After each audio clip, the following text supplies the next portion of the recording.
Hello, everyone. I think we're going to get started here today. First of all, I want to say welcome. My name is Torma. I am the NAGPRA Liaison here at UC Berkeley. Before we begin, I want to read our land acknowledgement. The UC Berkeley NAGPRA program recognizes that Berkeley sits on the territory of Huichin, the ancestral and unceded land of the Chochenyo Ohlone, the successors of the historic and sovereign Verona Band of Alameda County. By offering this land acknowledgement, we affirm Indigenous sovereignty and will work to hold the University of California, Berkeley more accountable to the needs of American Indian and Indigenous peoples. So first of all, I want to thank you all for coming. I think that this is a very exciting presentation we're going to have today. The work and records of the ICC, the Indian Claims Commission, is an extraordinarily useful tool and powerful tool for tribes and museums to expedite and research NAGPRA claims. While our goal today is to talk primarily about NAGPRA, much of what we were talking about might well prove useful for AB 52, 106, and the general historic preservation work of tribes, which is so important and benefits, and at least in my opinion, benefits us all. For myself, I'm relatively new to the Indian Claims Commission. I came across it during a conversation with Melanie O'Brien and David Tarla at the National NAGPRA program. And it quickly became obvious from what they were saying that this was something I need to learn more about, and that had tremendous potential for helping both tribes and museums to do the work of expediting the repatriation process. And this is especially true in light of recent changes to CalNAGPRA. This program that you're going to see today was an extraordinary cross-collaboration between the Vice Chancellor for Research's Office, the Law School, the UC Berkeley NAGPRA program, the Bancroft and Ethnic Studies libraries, and of course the National NAGPRA program. I especially want to give thanks to the Berkeley Law School, in particular Seth Davis, for connecting with me and making the resources of the school available for this purpose. And also for Jenny Boyden, who's sort of our behind the scenes tech guru today, just for making this process really easy and straightforward. I also wish to thank the NAGPRA committee for their guidance and help in making this program happen. We have 4 speakers today. I will introduce them quickly and give a more in-depth introduction when they are ready to speak. They will each speak for about 15 to 20 minutes, while everybody else will be muted. Questions can be posted in the Q&A. We'll ask them at the end of everybody's presentations. If we have time, we can also allow people to raise their hands. The organization of today's talk is basically going to begin with Melanie O'Brien. She is the head of the National NAGPRA program. I'm sure that many of you know her and are familiar with her. And I should also say that all of the speakers today, the reason why I've asked them to speak is because they, in particular in regards to the ICC, they've all made themselves incredibly available to the NAGPRA program without really asking for anything in return. Melanie has been just a constant cheerleader and advocate for the work that we're doing at UC Berkeley.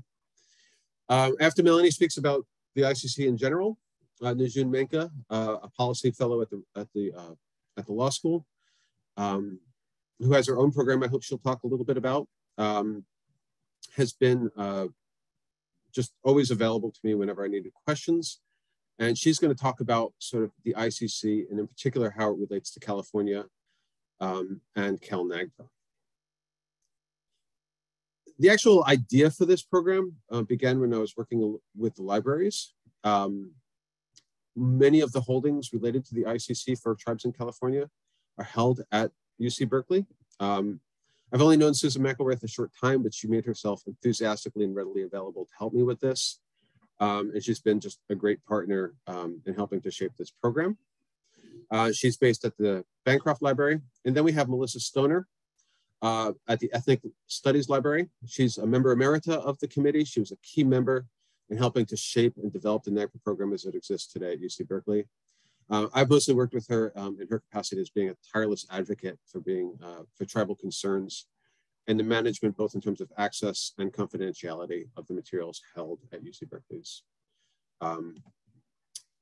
archives. So with that, I'm going to give a more in-depth introduction to our first speaker, and that is Melanie O'Brien. Melanie O'Brien, of course, is known to many of you, I'm sure. She's the manager of the National NAGPRA program for the U.S. Department of the Interior in Washington, D.C. Melanie is responsible for carrying out all duties assigned to the National NAGPRA program by the Secretary of the Interior and serves as the designated federal officer to the NAGPRA Program Review Committee.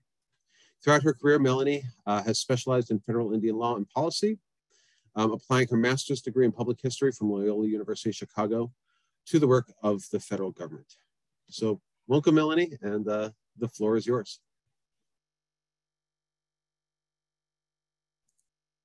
Thank you, Tom. And thank you for the opportunity to be here and to speak to you, to all of you, about what I consider both a professional as well as a personal interest in the Indian Claims Commission. As Tom said, my name is Melanie O'Brien, and I am the manager of the National NAGPRA program. While we carry out the responsibilities of the Secretary of the Interior in the U.S. Department of the Interior, we are housed within the National Park Service. So you can see that in the heading of my slide here. And today I am talking to you about the history of the Indian Claims Commission in general, and then where it intersects with the Native American Graves Protection and Repatriation Act, or NAGPRA.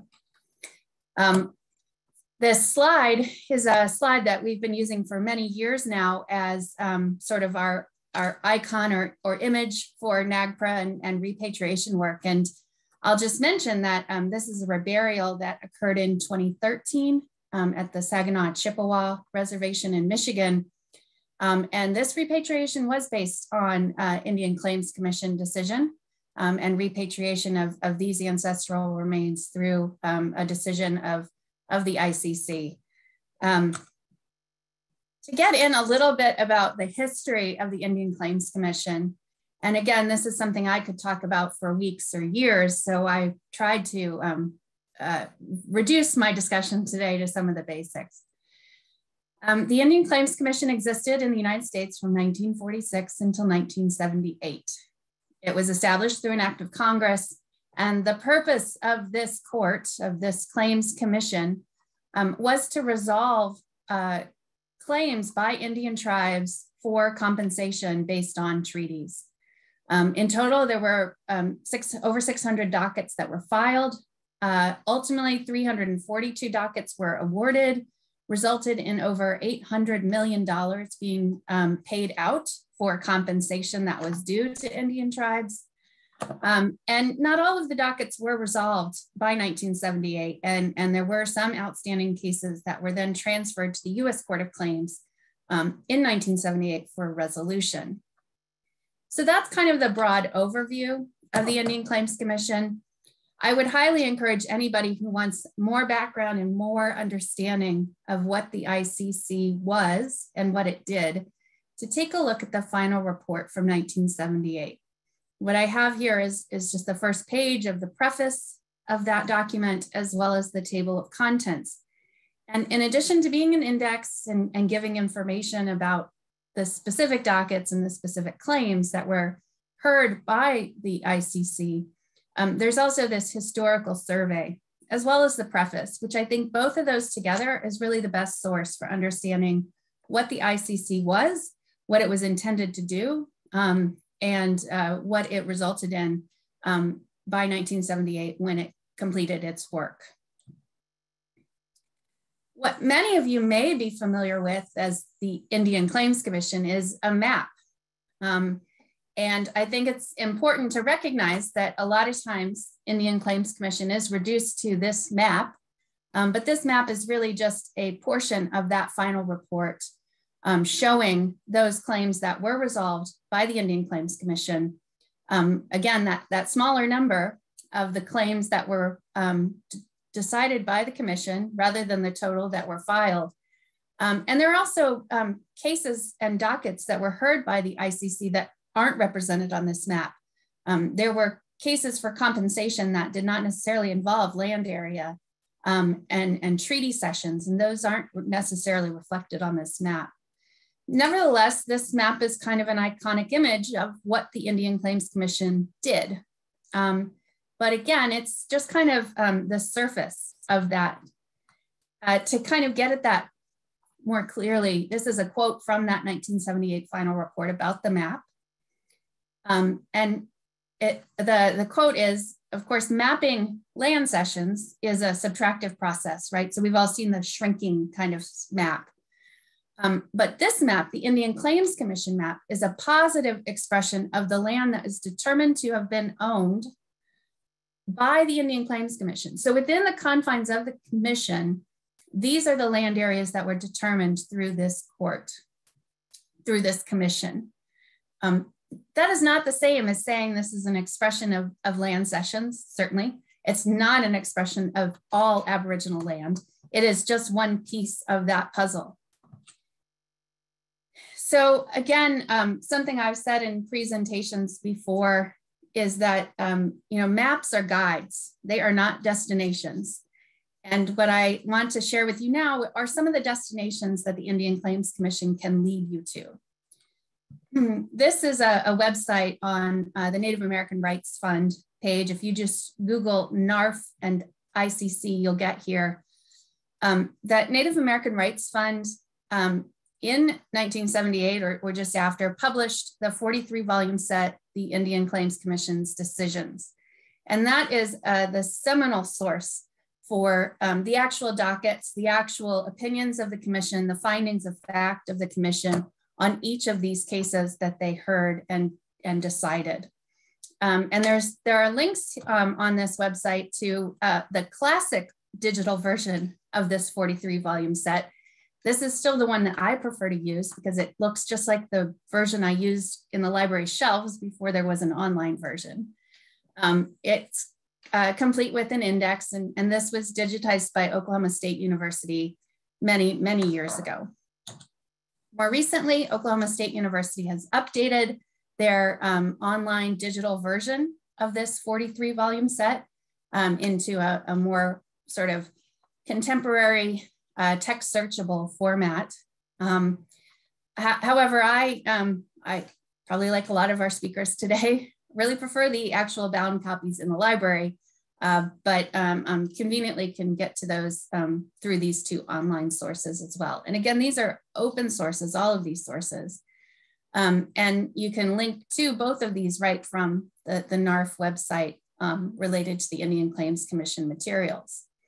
So these are the starting point, I would say, for your investigation into an Indian Claims Commission case. Because again, this 43-volume set is a limited set of decisions and findings by the commission. It is not the full documentary information that's available about any specific docket.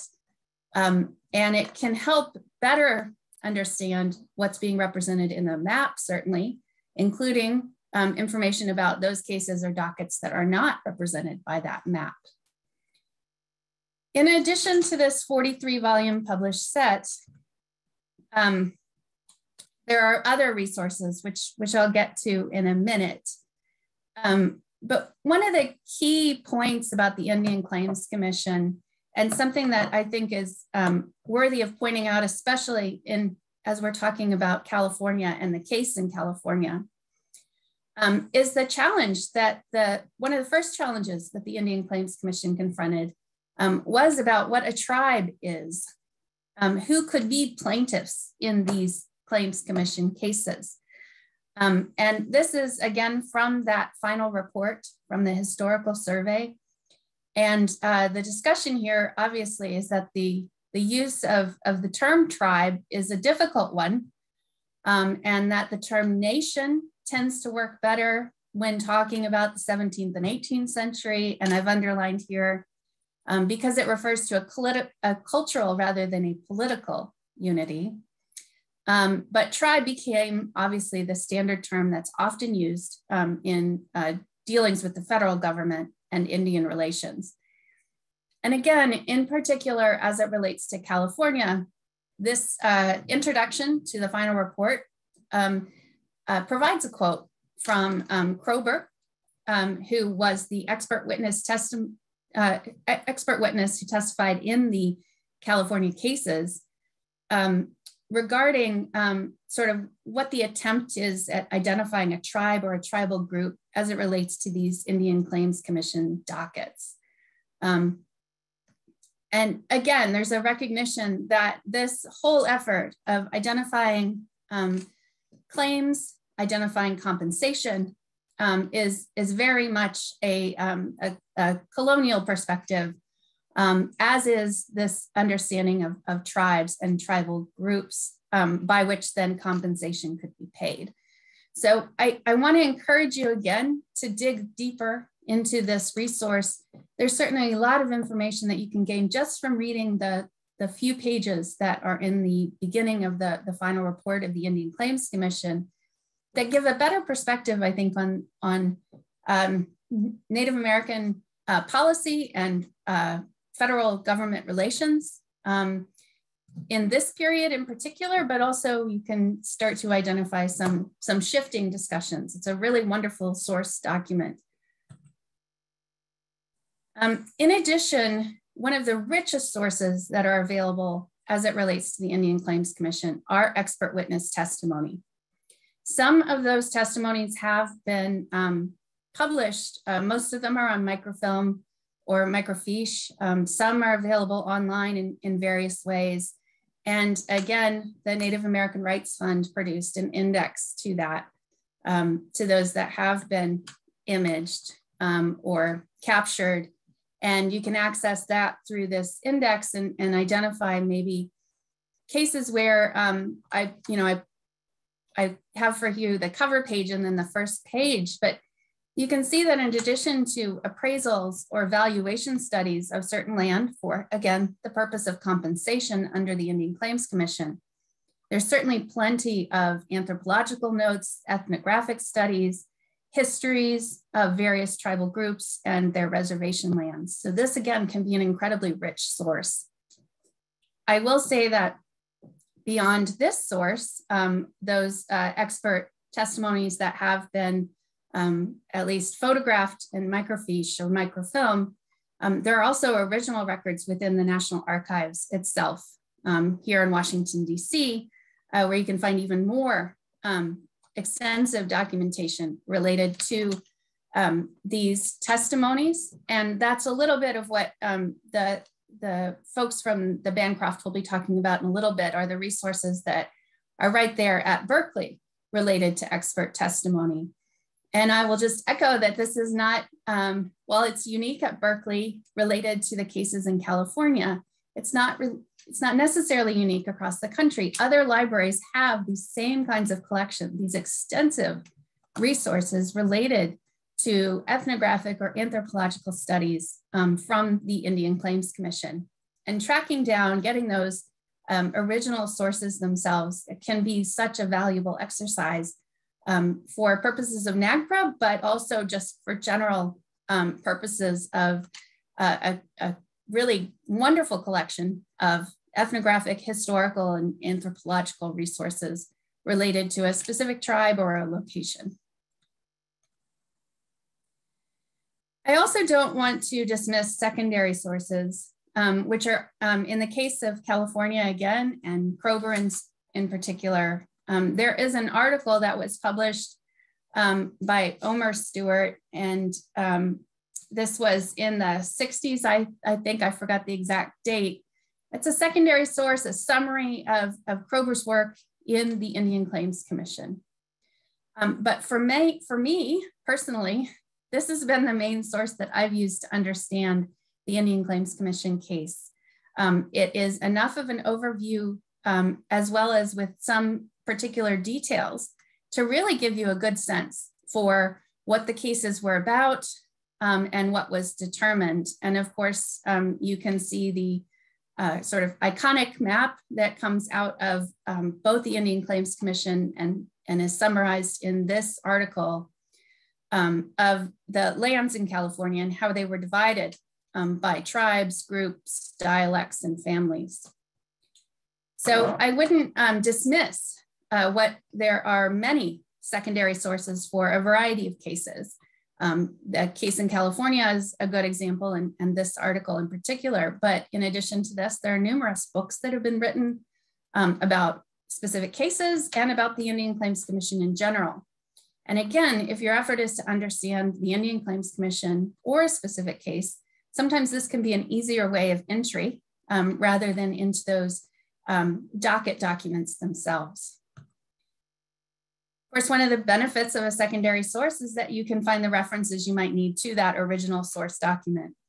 And here's an example, again, from that Stewart article on Kroeber and the Indian Claims Commission. There are two paragraphs here that really speak very clearly to the effort of the Indian Claims Commission as it related to land use and occupancy, as well as the challenges that were identified in the expert witness testimony effort for the Indian Claims Commission. And I don't think it'll be a surprise to any of you that in the first paragraph, there's a discussion of how difficult it is to identify which petitioners used and occupied which particular parts of land in California. And so it goes on to say, we can proceed with our inquiry into the basic fact, which nobody questions, that Indians occupied and used California lands from time immemorial and as the Aboriginal inheritance thereof. And then again, a quote to the exhibit in the Indian Claims Commission where that comes from. And again, it won't be a surprise to any of you that, again, in this secondary source, there's a discussion of how diverse the Indians in California were, that they were made up of many different groups who did not necessarily have similar linguistics or nationalities, and that there were a variety of people who were occupying these lands and did not themselves have relationships. I'll come back to that in a minute, but again, I think it just gives you a glimpse of what kinds of information you can gain, what kinds of direct quotes you could pull even from an expert witness testimony through a secondary source like that. So to move in a little bit to how NAGPRA intersects with the Indian Claims Commission. Under NAGPRA, under the Act itself, there is a reference to the Indian Claims Commission. What I have here on the screen is the statements from the Senate report related to NAGPRA that discuss the use of the Indian Claims Commission as a means of identifying Aboriginal land.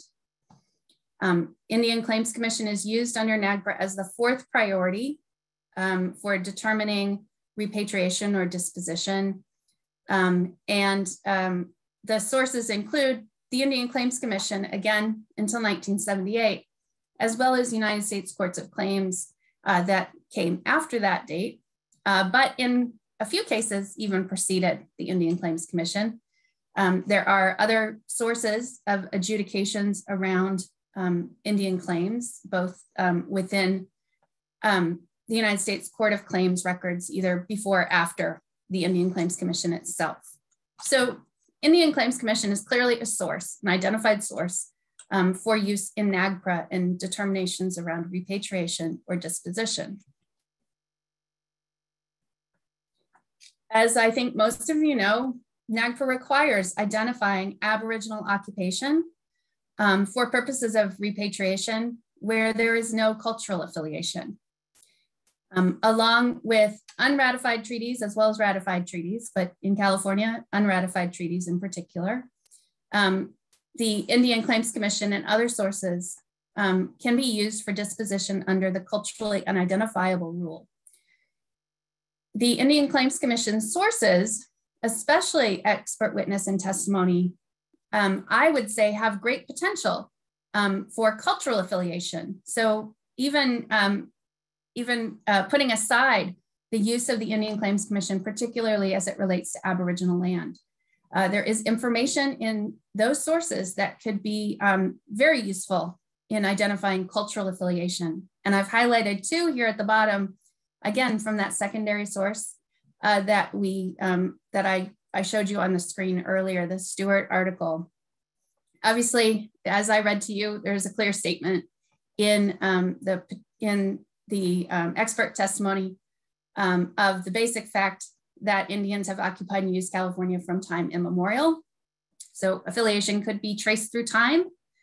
as well as for a justification for multiple cultural affiliations for human remains that were removed from California, because clearly it's accepted by experts that the Indians in California were not a homogeneous group, but made up of many different kinds of groups that did not necessarily share relationships. Therefore, it's a clear argument for multiple affiliations under NAGPRA.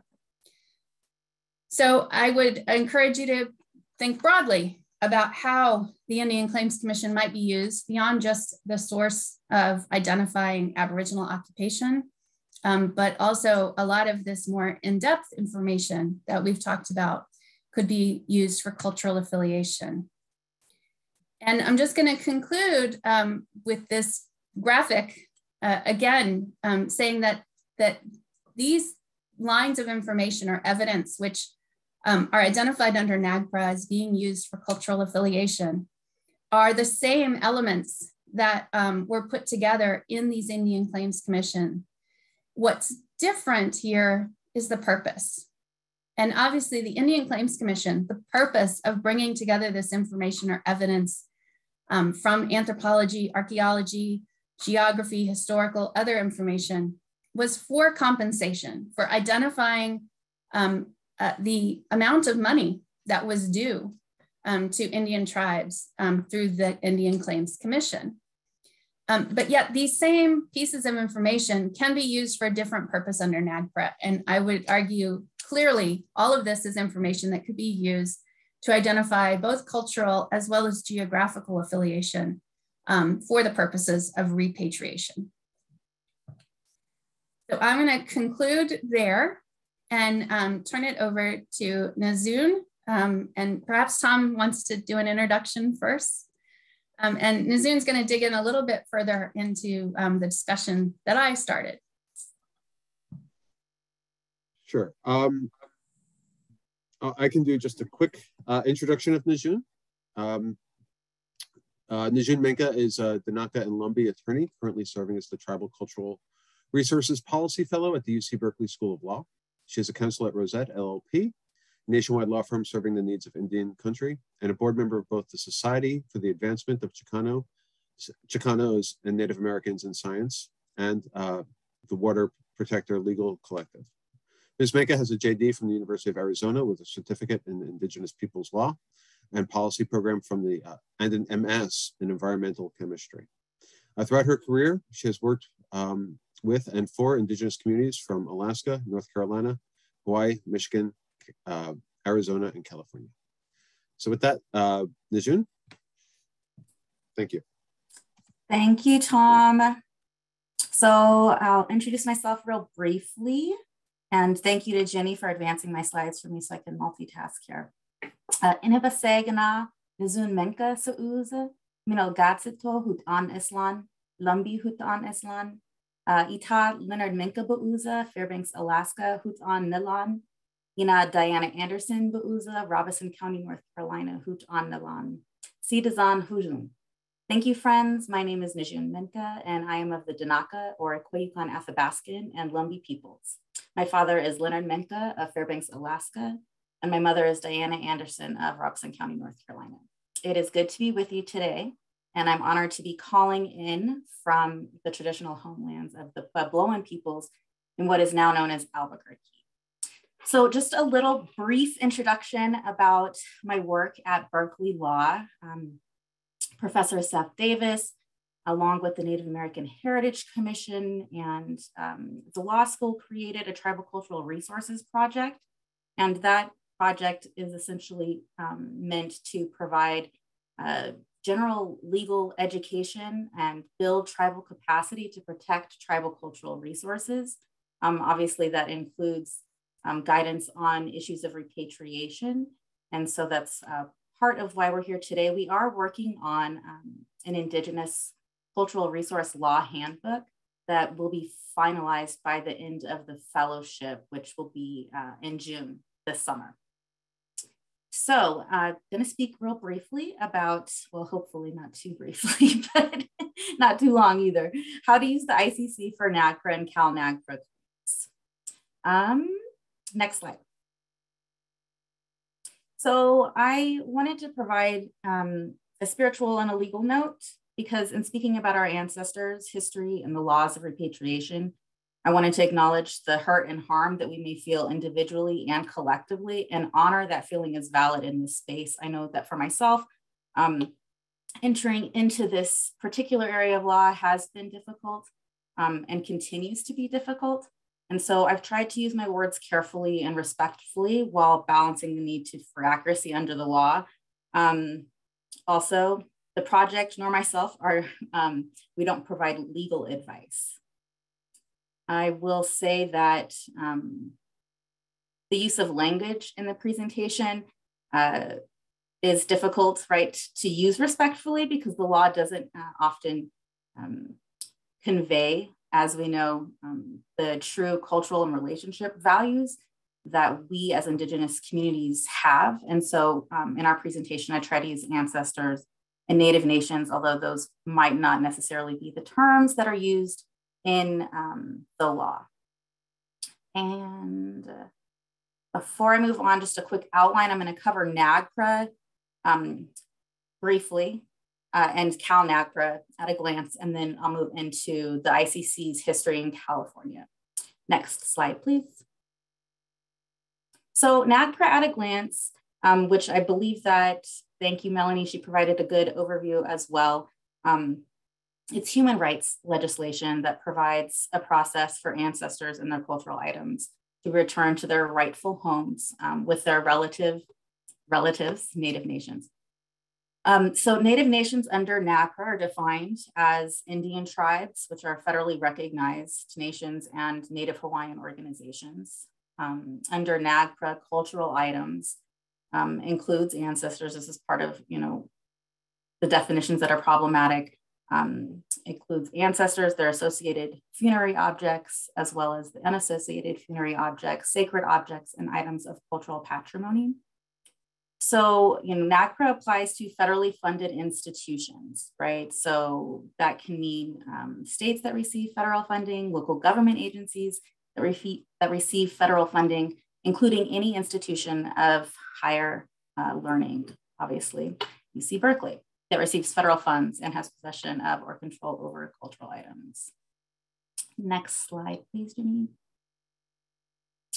So I provided this slide, and Melanie mentioned this as well, right? There's a priority of claimants for ancestors and cultural items. That priority of claimants starts off with lineal descendants. I apologize for the tiny font on here. It'll get better as we move on. But essentially, NAGPRA provides a priority order for Native nations and lineal descendants seeking repatriation. So for ancestors and their associated funerary objects, lineal descendants have first priority. Should there be no lineal descendant seeking repatriation of an ancestor, and right, for all other cultural items, can we move to the next slide, please? Those other cultural items being the sacred objects, items of cultural patrimony, and unassociated funerary objects. The Native nation whose tribal land the cultural items were removed from has the next priority. And tribal lands under NAGPRA are defined as lands within a reservation, as quote unquote dependent Indian communities, which is a term of art under the law, which means that these lands have been set aside by the US government for the use of Native nations as Indian land, essentially. And then secondarily, they must also be under federal superintendence, which generally means that this is land that's held in trust.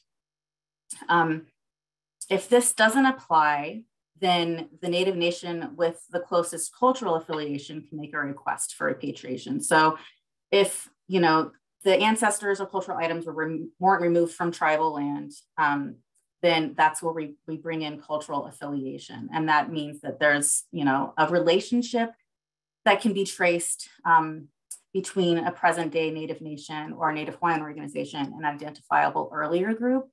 And so this is, where we start to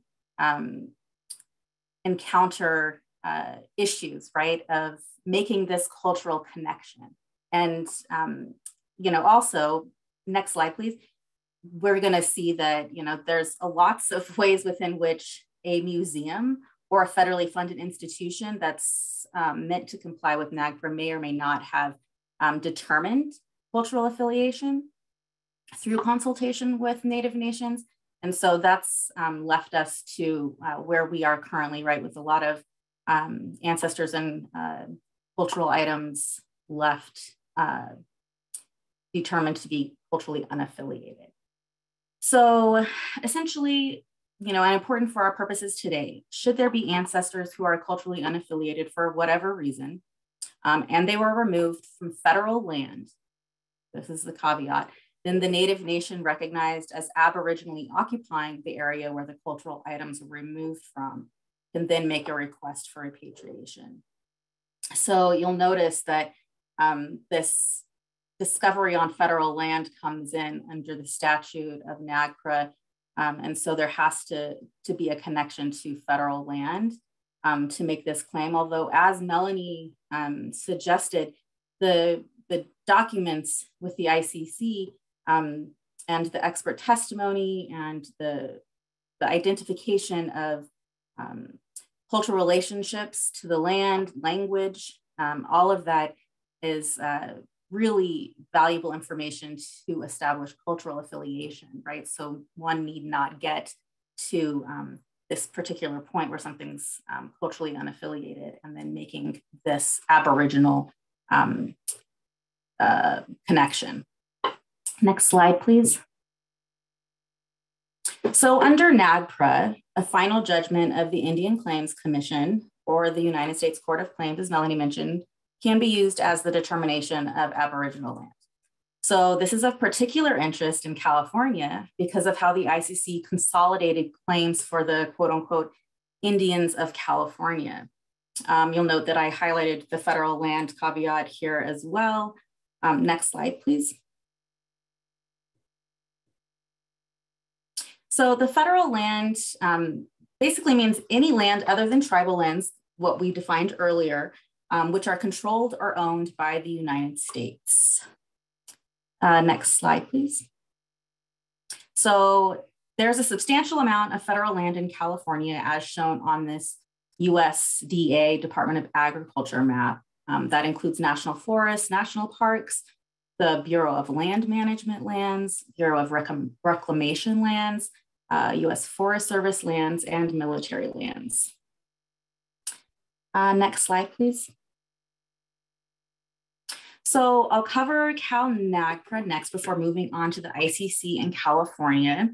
Essentially, CalNAGPRA is the state version of the federal act. However, there are important changes, and the reason that CalNAGPRA was enacted was really to empower state-recognized tribes that were not federally recognized and therefore couldn't apply for repatriation specifically under NAGPRA to have a claim as well as to create a hook with state-funded agencies, right? So as NAGPRA created this, this connection, right, for compliance with federal funds, NAGPRA does this, or CalNAGPRA rather, does the same thing with state funds. So it applies to any museum, which is defined as an agency, person, entity, including a higher educational institution that receives state funds.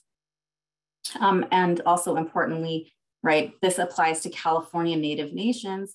And so the way that that's defined under CalNAGPRA is California Indian tribes on the Native American Heritage Commission list, or who meet the NAGPRA definition of Indian tribe or Native Hawaiian organization, as I mentioned earlier.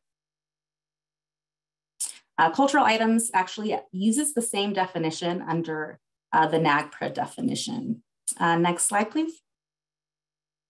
So under CalNAGPRA, each state agency needs to complete, or museum, must complete an inventory of ancestors and associated funerary objects, including information on the cultural affiliation or the state aboriginal territory where they were removed from.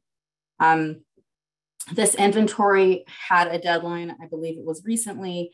I think Tom might know more about that if people have questions about that later.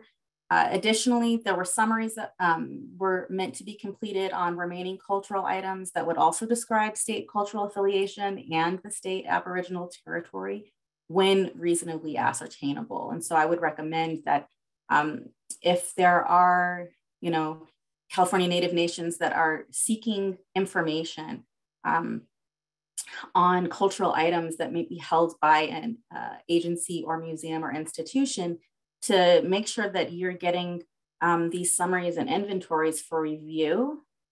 These were meant to be done in consultation with California Native nations, and so it's important that that occurs. Under CalNAGPRA, state Aboriginal territory is defined pretty broadly, right? So this means that they're lands identified as Aboriginally occupied by California Native nations, and can be recognized by any of the following, which includes consultation, treaties, including those agreed to but not ratified, which is extremely important in California because the treaties were not ratified, a final judgment of the Federal Indian Claims Commission or the US Court of Claims, an act of Congress, or an executive order.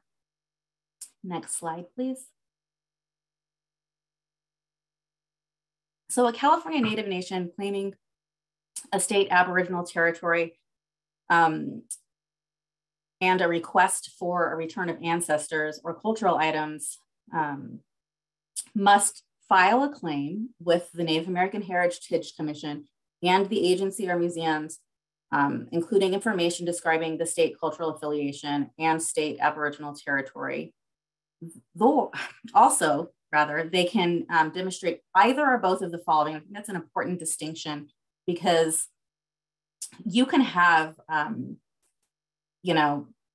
NAGPRA notice on a federal register that will allow you to make a claim, right? So that means cultural affiliation has already been established. So you can use that to make a claim under CalNAGPRA and file it with NAHC and the agency or museum where your ancestors or cultural items are located. Or you can make the claim and demonstrate your ancestors or cultural items were removed from your Native nation's Aboriginal territory, as defined by those unratified treaties, as defined through tribal consultation, and as defined through a ICC final judgment. Next slide, please. So the Indian Claims Commission and the Indians of California is a unique case that the ICC heard.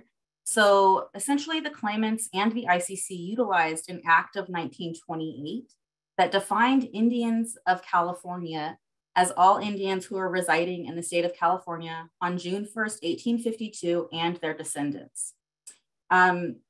Due to jurisdictional convoluted matters I won't get into now, Congress actually was lobbied by advocates from California to pass another act to help further determine this quote unquote Indians of California. And so this act of June 30th, 1948 established tribal roles specifically to determine the Indians of California and the claiming class. So the ICC relied upon a lot of past historical context, as well as the expert testimony that Melanie mentioned by UC Berkeley anthropologist Albert Kroeber. So a claim was filed in 1948 claiming taking of land without compensation and failure of the United States to deal fairly and honorably. Next slide, please. So you'll see this is 10 years later, right? These claims, especially in California's instance, took many, many years, partially because we had to go through the tribal rules, right? But in October of 1958, the ICC ordered dividing the state of California into areas A and B, which is on the map that Melanie showed earlier, and I'll show again in a moment. So essentially what they did was consolidate several claims and use Kroeber's map designating nearly all of California as the Aboriginal territory of the Indians of California, save for a few tribes whose claims did not, who had different claims, right? They weren't the two claims that I just showed you. And so they didn't consolidate those other groups and for several other reasons, including wanting to be heard on their own as well. Next slide, please. So the remainder of the claims were determined separately. They're represented on the map. They're also on that docket order that I just showed you. You know, the settlement that came out of the Indians of California claim was contentious, right? There were folks who thought that $29.1 million was not enough money. In fact, there's an article that Kroeber wrote himself, calling it, you know, 47 cents an acre, right? And you'll hear these kinds of stories, historically speaking, about the lack of financial adequacy for these kinds of claims. They weren't on par with what the lands were going for publicly. There was issues with how the funds were going to be distributed, whether or not that was going to be on a per cap basis. And also, which I think is important for our purposes too, is that there was quite a serious amount of discussion on the fact that there was no language on preservation of cultural rights and practices in the settlement. And so I encourage those of you who are interested in that to continue to look up these specific instances and topics of conversation that were had in the settlement. Nonetheless, despite the contentiousness of the settlement, 76% of the claimants voted in favor of the settlement. And so they actually did do a vote. And so in 1964, that settlement was approved by the Commissioner of Indian Affairs and the ICC. Next slide, please. Here's the map that Melanie showed, and it's showing California, and you'll see that all of California, well, nearly all rather, is yellow and says Indians of California, and that's the claim 118, right? And so all of that is the consolidated claim that I just mentioned. And, you know, as I said, Indians of California meant those that were determined on the tribal rolls that they've reopened in 1948. The other claimants that you see listed here, Modoc, Pitt River, Washoe, Western Shoshone, they're all claimants that did not consolidate. And so you'll see they have their separate areas listed here. Next slide, please. Here's Kroeber's map that Melanie showed you as well, just kind of illustrating. If you do look this up later, you'll see these are language classifications. And the geographic areas that are here match somewhat similarly to the several other claimants that did not consolidate. Next slide, please. So in summary, the use of ICC final judgments determining Aboriginal territory can absolutely assist Native nations in achieving repatriation. Under NAGPRA, for cultural items designated as culturally unaffiliated and found on federal land at federally funded agencies and museums.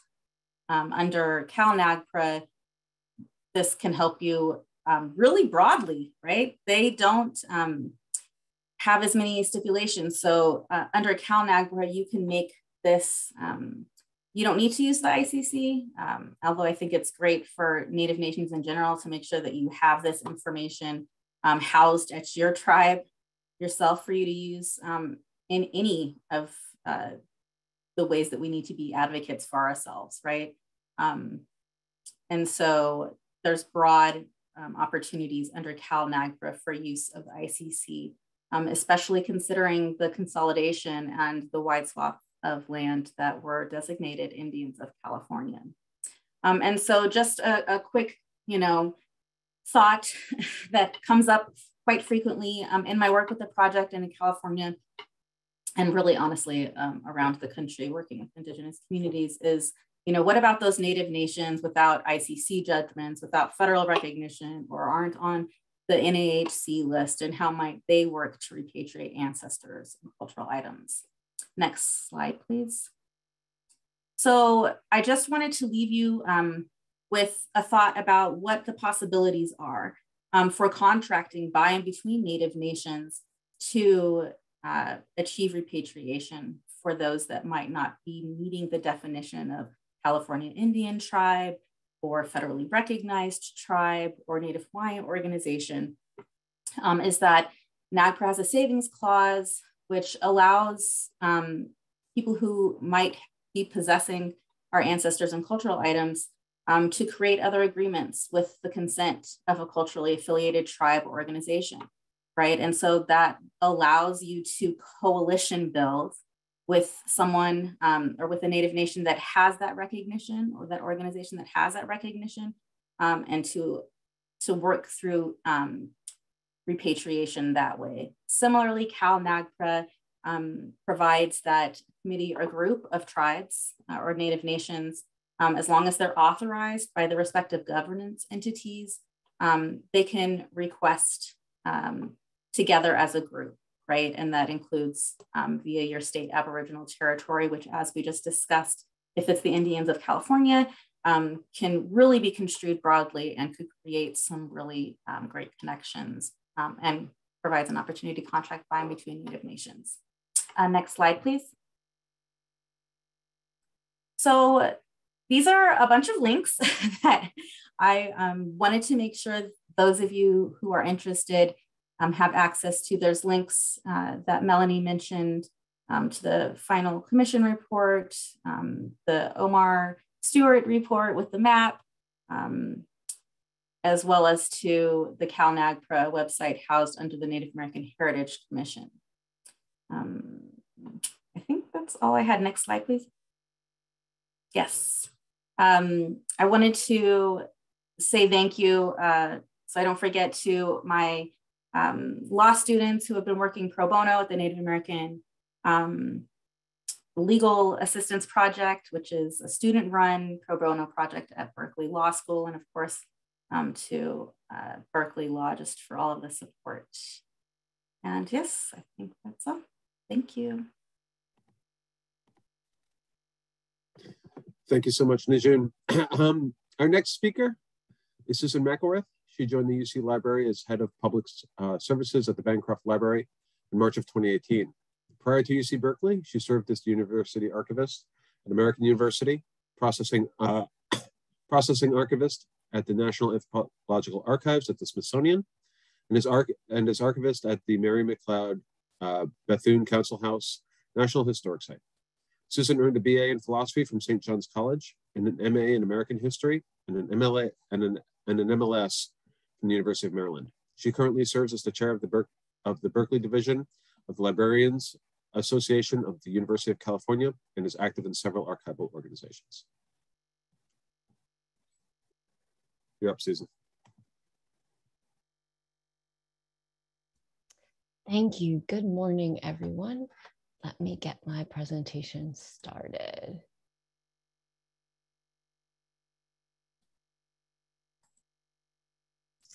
Okay, thank you all for the opportunity to spend a few moments. My presentation is going to be, I guess, somewhat more practical than everyone else's, but I'm basically going to be spending a few minutes introducing you to a couple of key resources here at the Bancroft Library on the Indian Claims Commission, and show you a little bit about how to navigate them. So as you've heard already, UC Berkeley faculty member A.L. Kroeber was one of the expert witnesses at the Indian Claims Commission. There was also a second UC Berkeley faculty member, Robert Heiser, and we have both of their papers, and they both include extensive materials that they compiled and created for the ICC. In each case, there's a subgroup of materials within their papers on the ICC. So really the best place to start with these is the actual guides to the collection. So I have a screenshot here of the guide to the Kroeber papers, and I also have a link here. So we're actually going to go to the actual guide here. On the left, you're going to see this lovely table of contents box and a search box. You can always search the collection, but I always recommend people to sort of pay attention to the table of contents. And what you're going to see over here is there's an entire subcategory called Series 4, which is on the Indian Claims Commission. So if I click on that, it will bring up this sort of summary note that will explain what's in it. And then it actually will have a box and folder listing of everything sort of that's in here. So these materials are sort of divided into 3 categories: correspondence, the testimony and writings of Kroeber, and documents and research materials provided by others. I want to take a closer look at this last category because it has a lot of really wonderful information that you could use for a sort of a variety of purposes. So you actually have the legal documents, so the petitioner's reply, but you also have sort of the trial preparation, but you also have examples of the indexes and lots of maps. And then the actual defendant's exhibits, and then under research materials, you actually have sort of various ethnological data. I encourage you to actually spend time with this, browse, take a look around. You can use the search box, and if you use the search box, you can put in a name of a native nation or a location and see what you can find.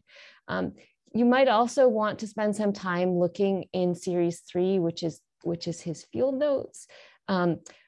This series covers sort of a variety of material that are including linguistics, phonetics, mythology, ethnogeography, music, material culture, ethnography, and kinship. So they're arranged alphabetically by the name of the tribe or the linguistic tribe.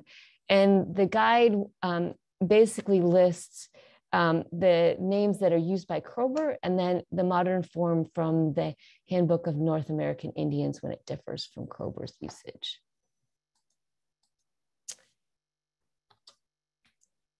So the other anthropologist at UC Berkeley was Robert Heiser, who also was sort of an expert witness.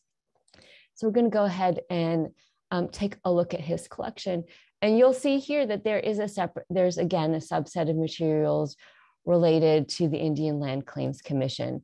These materials are quite similar. And they're about the same size, but there is a subcategory called legal documents and research, which basically has sort of analysis, contracts. It includes the decision, defendant's exhibits, various lists of the various exhibits.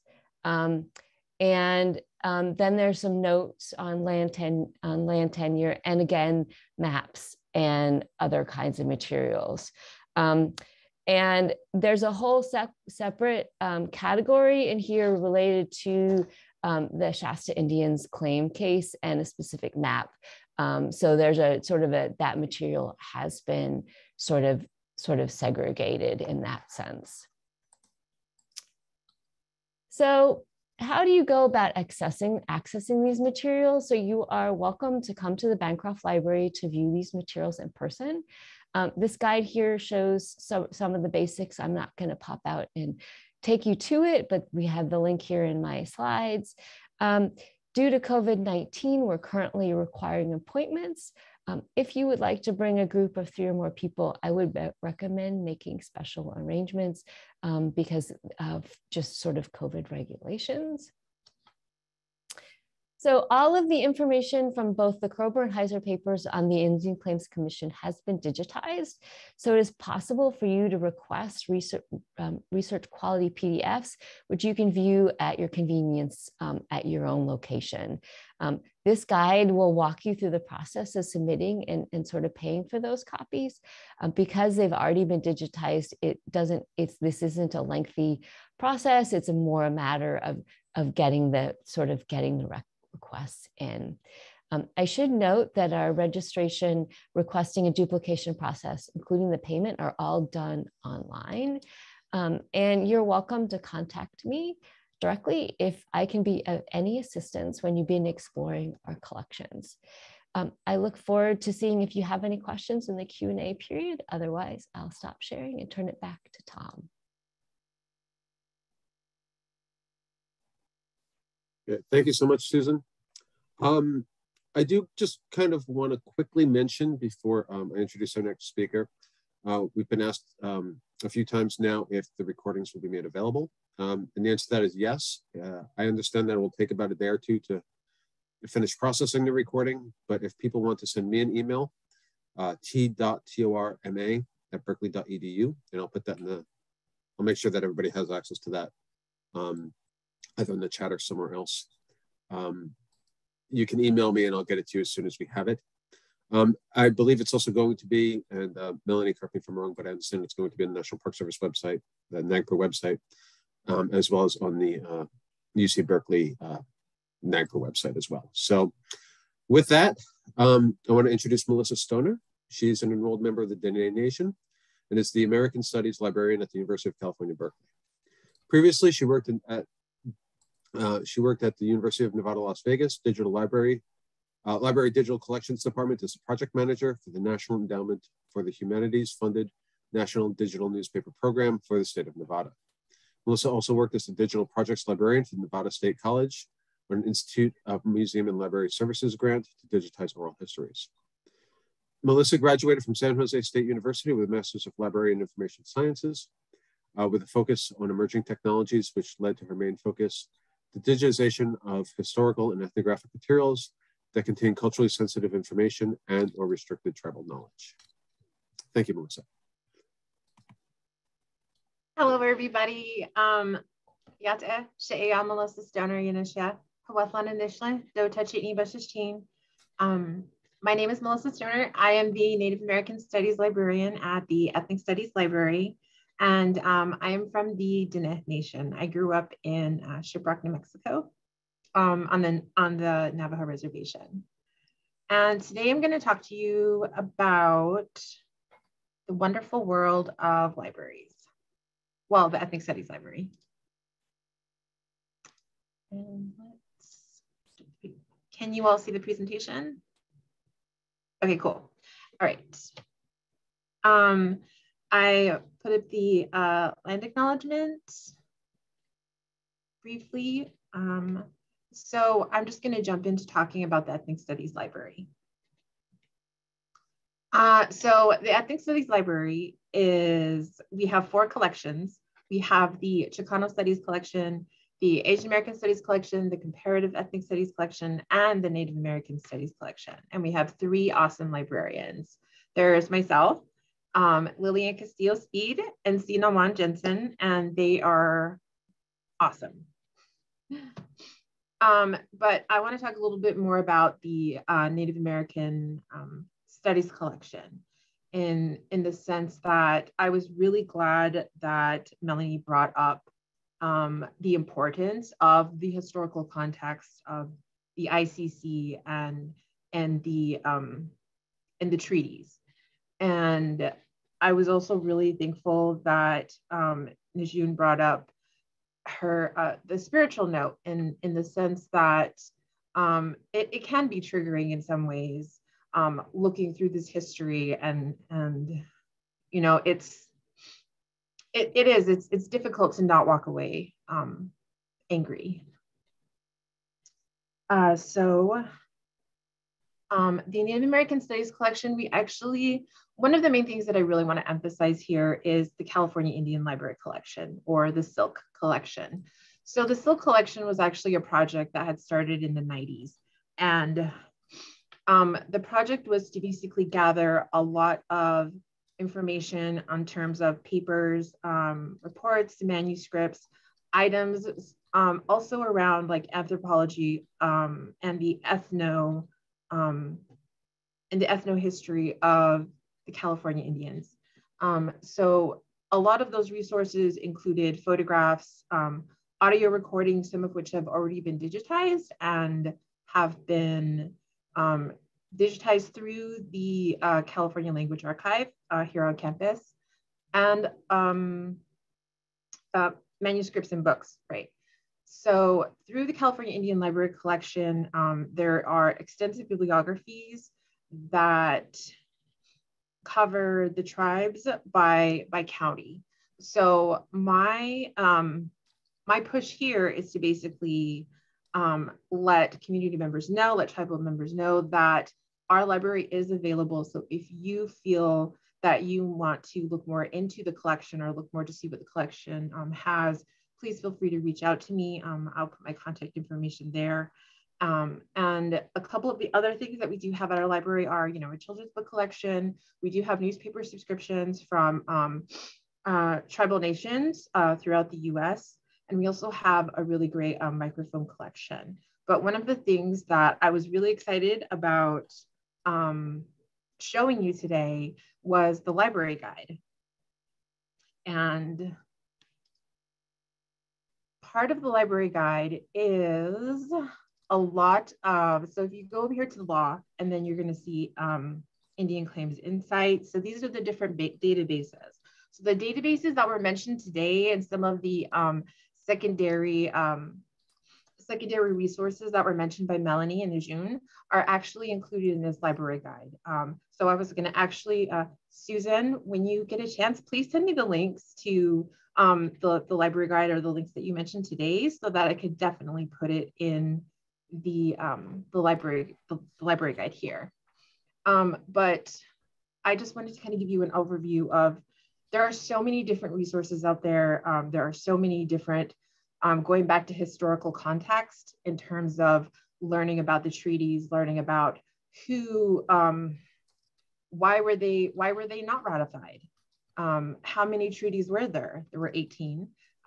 So I think historical context is very important. And unfortunately, when you're looking through that, or when you're looking through information, you do tend to run into paywalls. That's what we call them, which is you have to be subscribed to a database. If that is an issue, please contact me. I'm always available to help. If something needs to be digitized, that is a government document, I'm always happy to do that as well. Let's go back here, sorry. Some of the maps that were also mentioned here, I try to give California specific resources. There is the Archive of California that Susan had mentioned earlier, and the dissertations I had mentioned, there are some dissertations that were available, so I uploaded them here. And I'm going to copy this link and then I will share it in the chat. But as far as resources, all I can say is just, I actually it was very eye-opening to me looking into these resources and looking into the treaties that had happened between California and the US. And we do have some reference books here in our library on the California Indians versus the United States of America. So we do have these books here in our library. And I do encourage you researchers, please stop by. Thank you.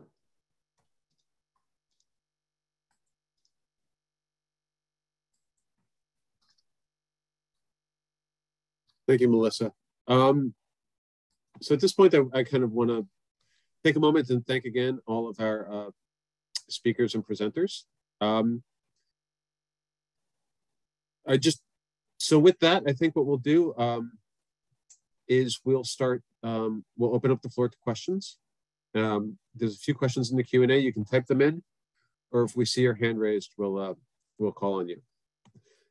So the first questions are, I'll sort of take advantage and combine them, which is why is there a fee, and what the requests to the Bancroft cost? Are there exceptions for California tribes? And I'll pass that on to Melissa and Susan. So the fee is actually to cover the freight of the cost of digitizing these materials. There's a lot of human hours that are put into sort of creating this. Once something has been initially digitized, the cost sort of goes down. And we have a sort of a pay scale based on sort of how much volume is being digitized, depending on if it's off of microfilm, the number of reels of film, that kind of thing. We've partnered with a program called Breath of Life, which many of you may have heard of. And as part of that program, we have provided free of charge to participants in that program, digitized materials from our collection. So I think this is something that one, we could negotiate with Tom if you want to funnel your requests through his office, and we can look at waiving fees or sharing materials in other ways. But the challenge really is it costs us to digitize materials. And so that's part of the reason why we charge for these things. But we have, as I said before, we have waived fees in the past, and it is something that we would entertain moving forward. Yeah, please do feel free to reach out for me. We have some resources available. We do actually have the Heiser collection available that we'd be happy to share with tribes. It's a little bit disorganized at this point. It's kind of just a raw scan, but we can also work with you about getting slightly more organized information. Okay, so another question. My computer's giving me a hard time, sorry.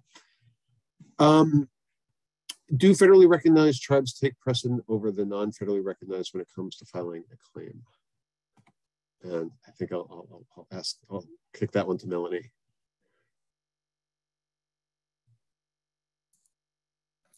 Well, certainly under the federal process under NAGPRA, federally recognized tribes have both precedent as well as priority.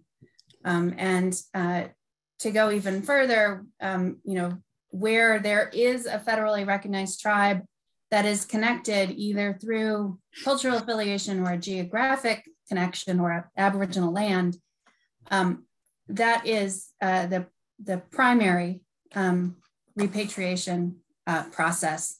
There are options for repatriation to non-federally recognized Indian groups under NAGPRA. Those require requests to the review committee as well as the Secretary of the Interior. However, we have seen very successful examples of federally recognized tribes who partner with non-federally recognized groups to carry out repatriations. And as Nazune mentioned, certainly there are options under NAGPRA for agreements outside of the repatriation requirements. And furthermore, there's no way that the federal law governs what agreements or arrangements might be made between an Indian tribe and a non-federally recognized group regarding a repatriation. All that NAGPRA governs is that relationship between the museum or federal agency and the federally recognized tribe. So we would encourage all Native nations, whether federally recognized or not, to explore those opportunities outside of the federal process. And Nazune, did you want to add anything to that?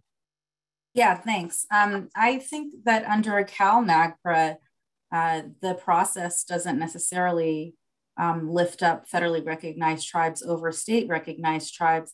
And so the short answer there would be no.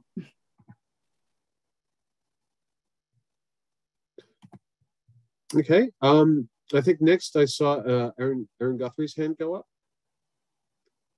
So if you want to unmute, you should be able to ask your question, Aaron.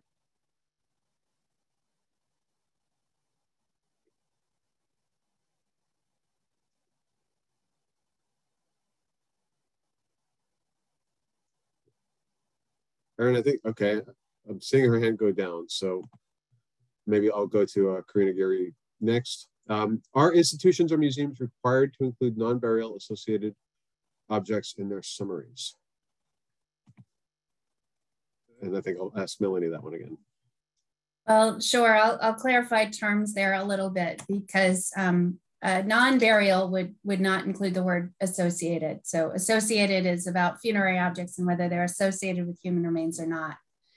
In other kinds of objects, though, certainly are required to be reported in a NAGPRA summary, and those would include any object that might be an unassociated funerary object or a sacred object or an object of cultural patrimony. So certainly other kinds of objects outside of a burial context are required to be reported in a NAGPRA summary. Okay, did anybody else want to add to that? Yeah, so regarding CalNAGPRA, the summaries that I had mentioned that are meant to be conducted for state-funded agencies, museums, and institutions,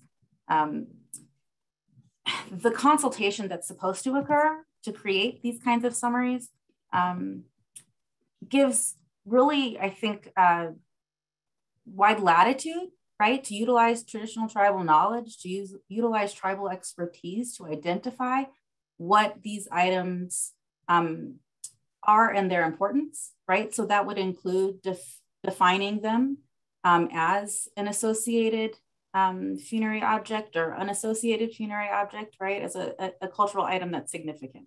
And so I think that, yeah, you could make that case under CalNAGPRA. All right. Next, I see Kimberly Johnson has her hand up. Or did it just disappear again?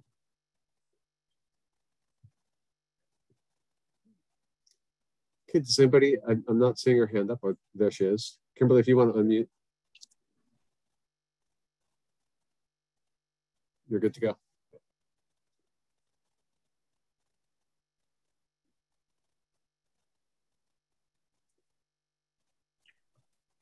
Kimberly, are you there? This is Chairman Anthony Morales with the Gabrielino San Gabriel Band of Mission Indians. I believe that might have been my hand that went up in the place of Kimberly's. I have a quick question regarding the Indian Claims Commission versus they have they categorize individuals and then versus tribes. Now, I know that before 1978, we were treated as individuals. And then in 1978, when we moved on to the Court of Claims, I understand that went in as tribes. Can you clarify that? Because it seems that today, they're still using that definition of individuals. And I think that presents a real big problem for us. As I said, we were part of the 46 bands. We are the Gabrielino San Gabriel Band of Mission Indians. As I said, my name is Tribal Chairman Anthony Morales. And this is an issue that we've been trying to, there was, I believe at one time, a administrative error in defining our tribe. We do have a signed contract with the government and under the ICC. So that presents a problem for us, for my tribe. And the answer that I normally get is that at that time, we were treating all of you as individuals. Moving forward to 78, we went into the Court of Claims under docket 88, B, C, and D. And I was told that went in as a tribe. So that's the issue that I'm trying to unscramble, you know, tribe versus individuals. Can anybody guide me or clarify me on that? Can I ask, you're saying that the government is using the definition of individuals for your tribe in regards to what? I guess I'm not quite understanding. So if you when it came to the ICC land claims, when the contracts were drawn up for the different mission bands, we were part of the 46 bands. Okay. And I understand that when I try to follow up on it today, presently, they're not really acknowledging that we were part of that, because they said at that time we were just individuals. The claims were for individuals only. And we went on to the Court of Claims in 78. And I understand that they're still trying to treat us as individuals, when I'm told that in 78, if you moved on to the Court of Claims, you moved on as a tribe. And that's what the problem is for our tribe, I believe. Okay, I understand your question. I would love to work with you on this to find out, you know, a little bit more, because it's certainly an area that I'm not prepared to speak on now. But if you reach out to me, I will make sure I put my email in the chat. And so I'd love to talk to you more about it. Okay.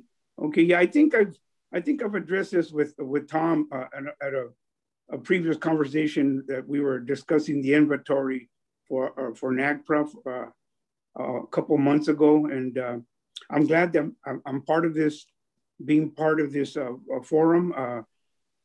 Very interesting, a little complex for me, but very interesting.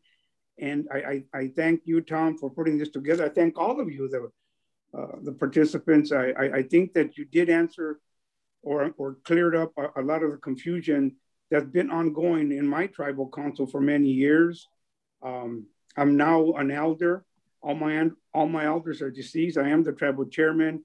So a lot of this falls on me now. So I need to pursue this so that I can share this, pass it on to the younger generation. And thank you very much for allowing me to ask this question. And I thank you for allowing me to follow up with you, Nazune. Thank you, Chairman Morales.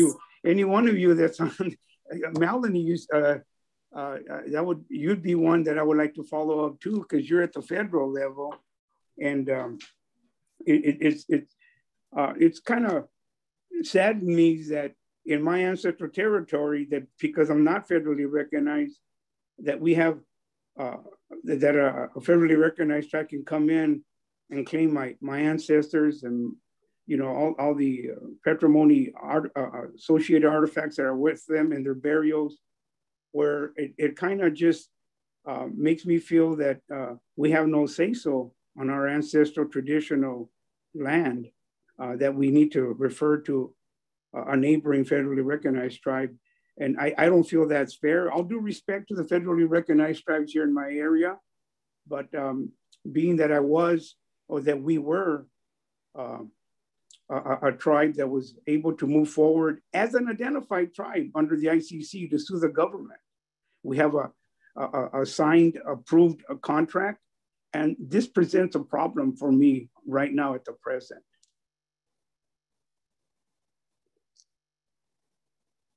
Anyway, thank you. I'll follow up with some of you after this. I'll reach out to Tom to get some more information or phone numbers directly so we can have personal phone calls, if that's acceptable, if all of you are willing to do that. And if Tom can provide me that information, I'll be following up with you, Tom. And again, thank you very much for listening to me. Thank you, Chairman Morales. Thank you. Yes. Yeah, and I will look forward to speaking with you, and I'd be happy to provide that information to you as well. Next, I see Ronald Montes. Ronald, I see you have a comment in the Q&A, but you also have your hand raised, so I think maybe I'll let you see if you want to speak, and if I don't hear from you, I'll read the question. No, hello, can you hear me? Okay, yeah, I'm Ron Montes. I'm an elder for the Big Valley Band of Pomo Indians in Lakeport, California. I'm also the Tribal Historic Preservation Officer. And we have tried to get grants to address some of the situations that we have here. In my office right now, I have 4 different boxes containing funerary objects and human remains, still looking for our consensus on the tribe from our elders to see how we want to handle it. The only place we have to bury is full, and there is no other ground that we can use without some agreement yet with all of the people from the tribe. But so we put in for a grant, and we didn't get a grant to address the needs that we have. We're being inundated with people and universities and museums with their registers, and I'm going through there and I'm seeing the different articles that could come back to us, but the funds are very limited. And so to compete with universities and museums, it seems like it's a losing cause, because they usually get awarded over us, and it puts a bitter taste in our mouth, because right now in their collections they have boxes and hundreds, maybe thousands of boxes sitting in their warehouses of our people. And we have to come up with finances to try to get them home when they were stolen or taken illegally, or however it got away from their Aboriginal territory. And now the burden is put upon tribes to go out and try to find ways to get them back home. And then the grants we go for goes to bigger institutions. And so we're still left here without our people and the funerary objects put back in where they belong. So I just wanted to voice that concern, and that it leaves a bitter feeling and taste in most of the area I live in. And there's 6 different Pomo tribes here. And so I know we all share the similar feelings and concerns about that issue. I just wanted to raise that and bring it out in attention. And thank you. I appreciate the presentation you had today. It's very informative and has opened up my eyes to some links and some information that I can go after for to help my tribe. Let him run with you. Yeah, and Thomas Brown, he is the cultural resource man from the Ilem Indian colony also. We were both watching this together. And so thank you for the presentation and also the links. I greatly appreciate all those. Thank you. Thank you, Ron. And I just want to say very quickly, we do have some resources that we can use to help you. I don't think we can come close to matching what a NAGPRA grant would offer you, but we're always happy to work with you to figure out some cost-saving processes. For example, I can go out and meet you in your community rather than having you come here. And we're, of course, happy to collaborate with you on a grant if that's something that you're interested in. Just feel free to reach out to me. I've put my contact information in the chat. And does anybody else have anything else they want to add to that? Or I would just like to add my thanks as well for bringing this issue up here in this setting. It's certainly an issue that we have heard before at the federal level, and I appreciate the repetition of it because it is certainly something we are hoping that we can make some progress on, even looking at how we might alter the grant process to better facilitate smaller tribes successfully receiving those grant awards. It's certainly something that we continue to look at, and we hope to be able to make changes to do that, to facilitate that. And as always, my office is happy to assist in the preparation stage of a grant application if there's anything we can do. And I'll just, I'll add that we have seen many successful grants for coalitions between tribal nations lately. And that might be another option to consider, is combining resources with other tribes that might have similar challenges and work to facilitate a coalition between you to share resources, but also to apply for those grants. Okay, thanks. Thank you, Ron. Next, I'm going to read a question from the Q&A. And this is from an anonymous attendee. I know this was referenced in Melanie's presentation, but does she have a specific example or location where one tribe was listed on the ICC decision map, but through further research using the index to expert testimony, she was able to identify additional tribes who should be contacted and consulted?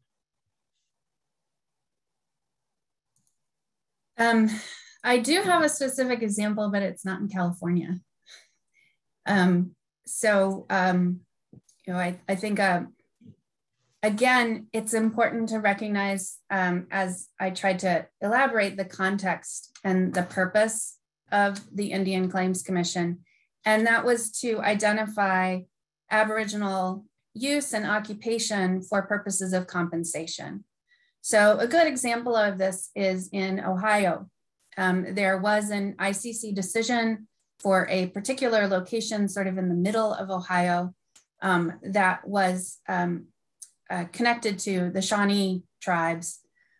But of course, that land was used and occupied by lots of other tribes. It's just that the Indian Claims Commission decision looked at the specific treaty and the specific compensation due to the Shawnee for the cession of those lands and what they were supposed to be reimbursed by the US government for under treaties to establish the Indian Claims Commission decision.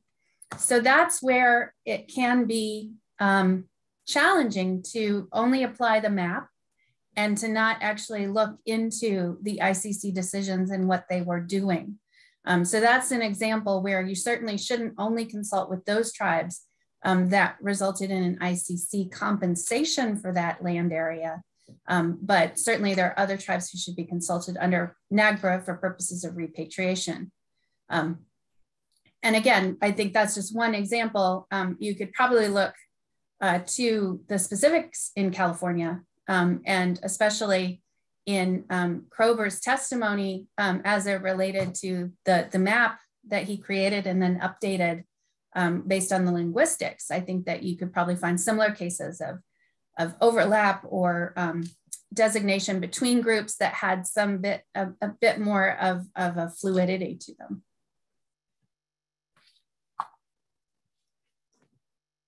Thank you, Melanie. Next, I see Robert Geary's hand raised.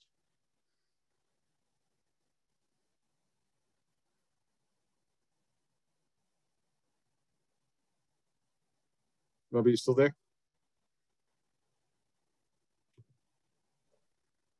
Can you hear me now? Yes. Okay. So I guess I have a couple questions. It seems like I think the dynamics within California are really different than anything outside of California, especially with being so populated with Native communities.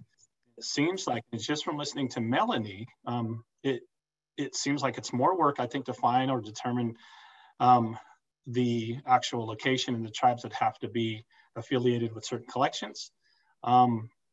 With that said, I think even with the Bay Area situation, there's a lot of non-federally recognized that are in that area, with also a lot of collections that are at UC Berkeley. But it just kind of seems like either they're being situated to say, okay, well, either you have to find a federal recognized tribe to sponsor you, or really not do the homework, I think, that comes along with trying to make sure that you're dealing with the right tribe that is really closely affiliated with those collections. And so I think there has to be, and this even comes up to the Heritage Commission, is that there has to be some kind of process that's set into place. Because even if you're an unfederally recognized tribe, to be even on the Heritage Commission list, you still have to have basically a background, proof of where you're from, the territory from where you're from. And those should be a part, I think, of when the process is being gone through, as far as making sure you got the right people at the table. That paperwork basically should apply also. I mean, I think with Melanie showing like the Kroeber map and all the other resources that we have to be able to tell those, that's what should be used. There should be some kind of process where UC Berkeley really kind of defines and looks into it and finds out which tribes are really affiliated with those areas, and also ask the tribes to come to the table with that proof, I think.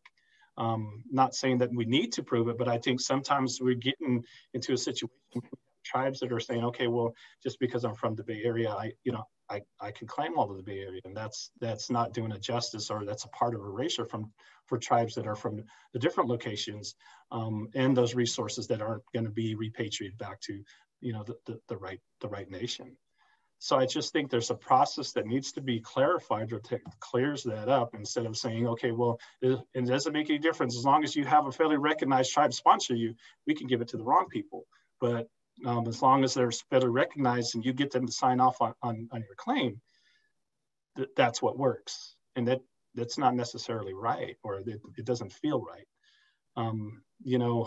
Like I said, the Bay Area itself is just really in a bad situation, because most of, if not all of the tribes, but most of those tribes are federally recognized.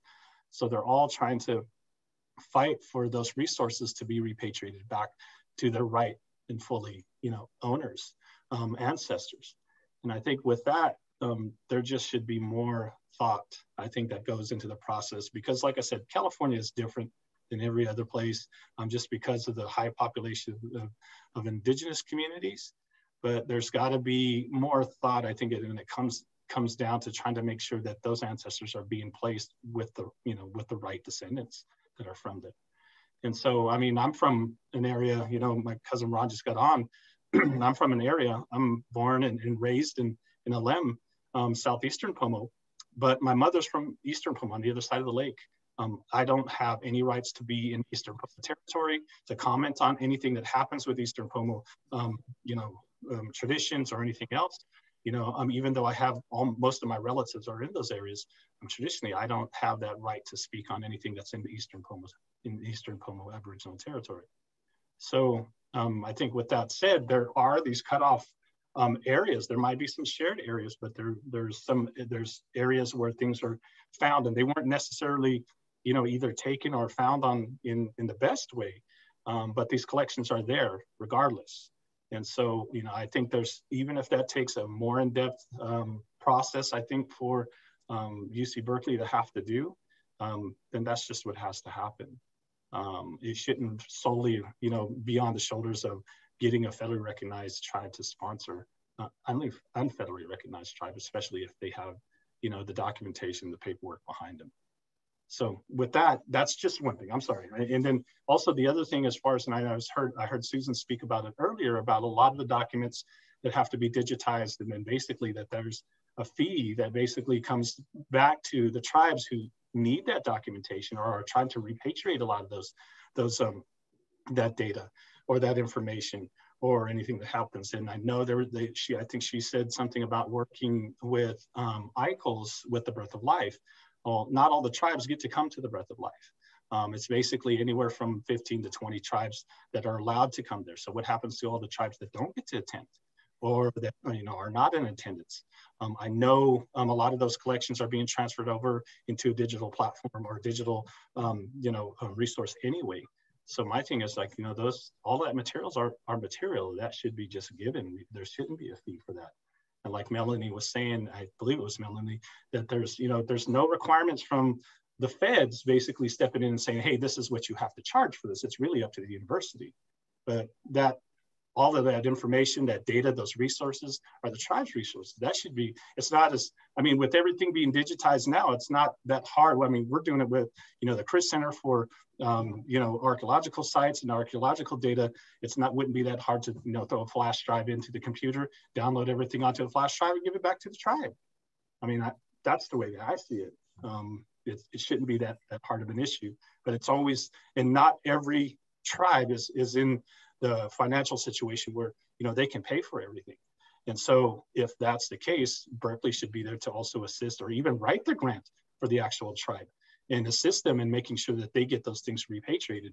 If they are having funding problems, hey, come to Berkeley, we'll write the grant for you.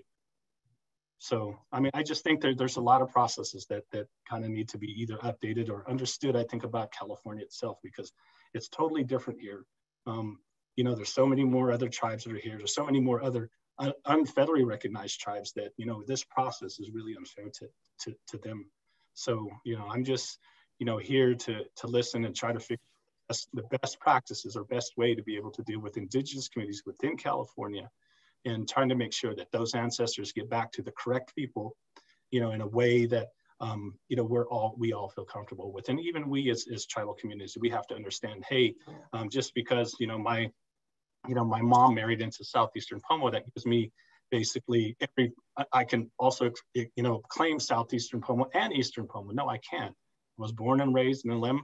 I'm from that land. That land knows me. That's the only place that my existence is connected to. I can't go out of that boundary and have the same rights. And so, we as Native communities have to have the same. Hi, Rob. Thank you for that. Just real quickly on the question of fees, as we said, feel free to reach out to me. We are really willing to work with tribes to get the NAGPRA grants and do whatever steps are necessary to do that. And we do have some, support that we can give tribes. And I'm sure that we haven't quite crossed the bridge yet of figuring out how we get the archival materials, but I'm sure we'll work something out in that regard. So, Melanie, did you have anything you wanted to say to that, or? Sure. I will start a little bit, and then actually I'm going to turn to Nazune, because this is something that we've discussed in some of our discussions around preparing for this session. And that is, the primary relationship in the federal law under NAGPRA is the museum recognizing the rights of tribes. One tribe, many tribes, but that's the purpose, is repatriation, to transfer those rights, to give those objects back to tribes. And there is a limitation under the federal law to federal recognition. That's clear. But what the Indian Claims of California, what the Indians of California and the ICC claim does is there's a way of rethinking this process. And while I appreciate the recommendation that Berkeley put the time into deciding maybe a little bit more detail over who should be receiving which sets of remains, there's also an opportunity here to take this out of the hands of Berkeley and to follow the NAGPRA process, to repatriate, to finish it, to recognize the rights of all of the tribes in California to these remains, and to facilitate then the tribes deciding what happens. And that's where I would turn to Nazune, because I think that's kind of the suggestion with some of the alternate agreements, some of the other ways of proceeding that might further enhance opportunities for sovereignty and independence, as opposed to, again, having it be in the museum's hands to decide where these things get repatriated. Thanks, Melanie. I see Melissa wanted to respond to something too, so I'll turn it over to you in just a second. You know, there's a part about this that is like the colonial aspect of why the ancestors and cultural items have been removed in the first place. The colonial aspect of, cultural genocide that has created this recognition and lack of recognition, right? So all of these things are interwoven to create,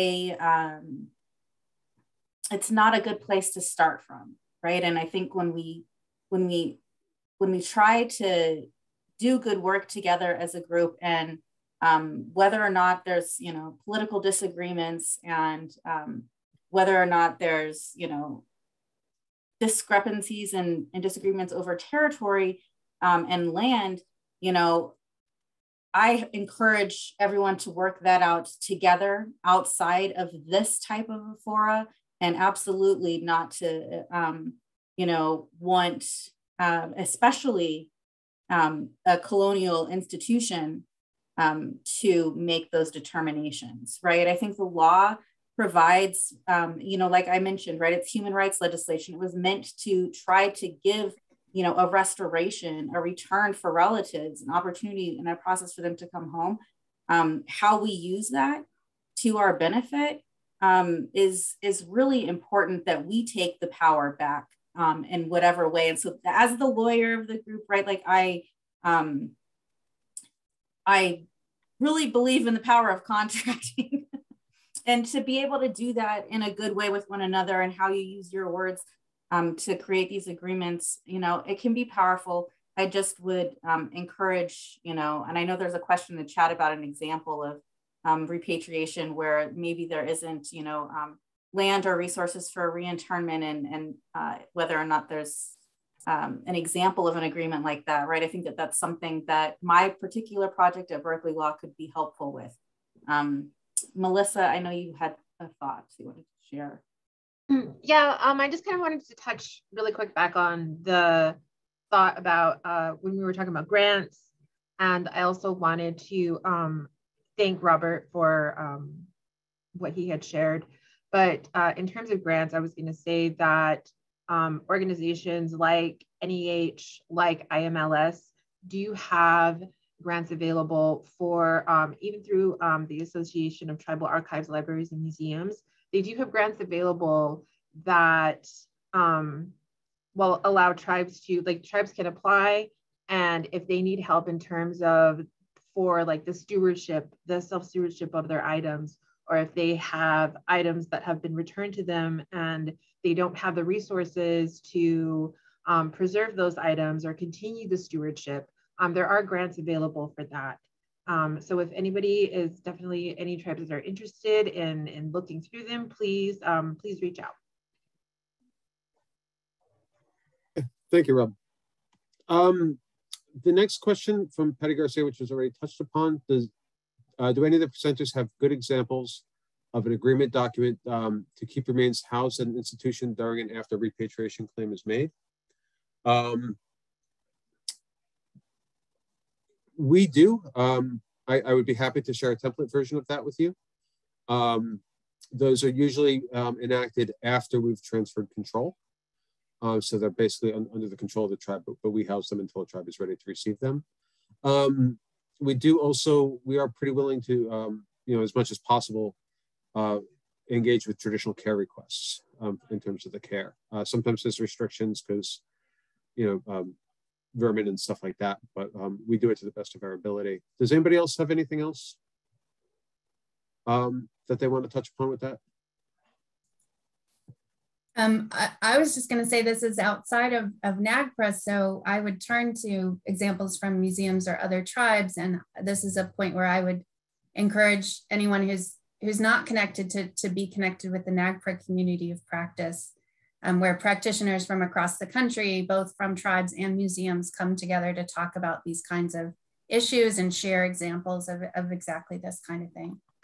So I certainly know of tribes that have these kinds of agreements in place. I've never seen them because they're outside of the NAGPRA process, but there's certainly examples out there. What support is available? The next question is from an anonymous attendee. What support is available to curate and protect, even display repatriated materials of cultural patrimony? Does anybody have any answer? I mean, we'd be, I get the feeling, I don't want to speak on behalf of the Hearst Museum, but I'm sure that they would be happy to speak with tribes and work with them in terms of display. Does anybody else have any other examples of that? I think the resources Melissa mentioned are really good ones for that, because again, that's outside of the repatriation process. So that wouldn't be a NAGPRA grant, but it could be IMLS, the Institute of Museum and Library Services. It might be the Association of Tribal Archives, Libraries and Museums, or ATALM, another organization that provides funding for those kinds of displays or curation, and certainly for protection. So there are certainly lots of opportunities in the federal grant world. Yes, definitely. Yeah, thank you, Melanie. I also want to say that the Smithsonian, this was pre-COVID, but I think they're trying to start it up again. The Smithsonian was also holds workshops throughout the year for tribal members in terms of you know, stewardship, in terms of preservation. So they do hold workshops that they usually have scholarships for. That's on the Smithsonian website. So just wanted to say that. And I would just add that there are often state sort of organizations of similar bent. I'm sure California has sort of various statewide and county resources that, and they often get sort of federal dollars get transferred to those, and then they distribute them as smaller grant programs.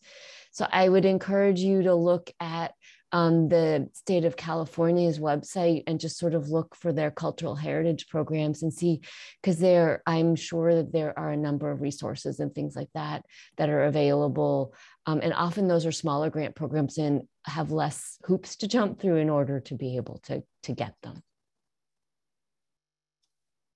Okay. I think next I'm going to go over to one of our hand raised, and that would be Melanie O'Brien. Yes, thank you.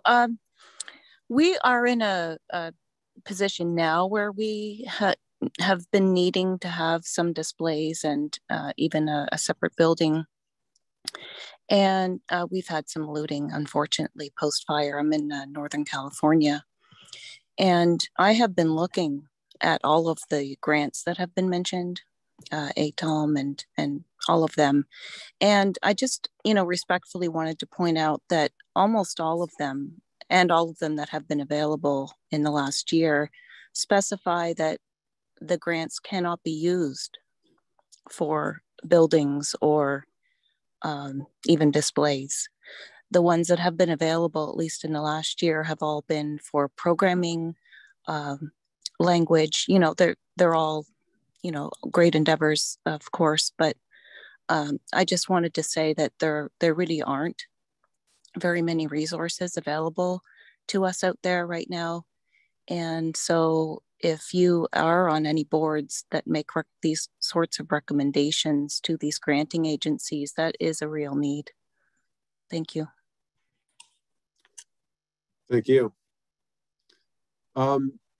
Next, Christina Gonzalez, would culturally unidentified ancestors be culturally affiliated to a non-recognized tribe, or would it follow NAGPRA and follow 1011? I can answer that. So under NAGPRA, cultural affiliation is a shared group identity with a federally recognized tribe. So cultural affiliation requires a federally recognized tribe. However, there may be a shared group identity with a non-federally recognized group. That's completely possible. We would not use the phrase cultural affiliation under NAGPRA because it is limited in its definition under the law. However, there still is a process under 10.11 to make a request through the NAGPRA Review Committee for repatriation to a non-federally recognized group that does have some kind of cultural connection. So that's certainly an option under the regulations, but cultural affiliation is limited in that way under NAGPRA specifically.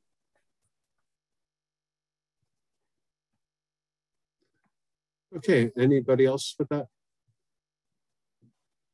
Okay, thank you for those points, Patty. The anonymous attendee may request an emailed list of those resources to inform councils on repatriation decisions, please.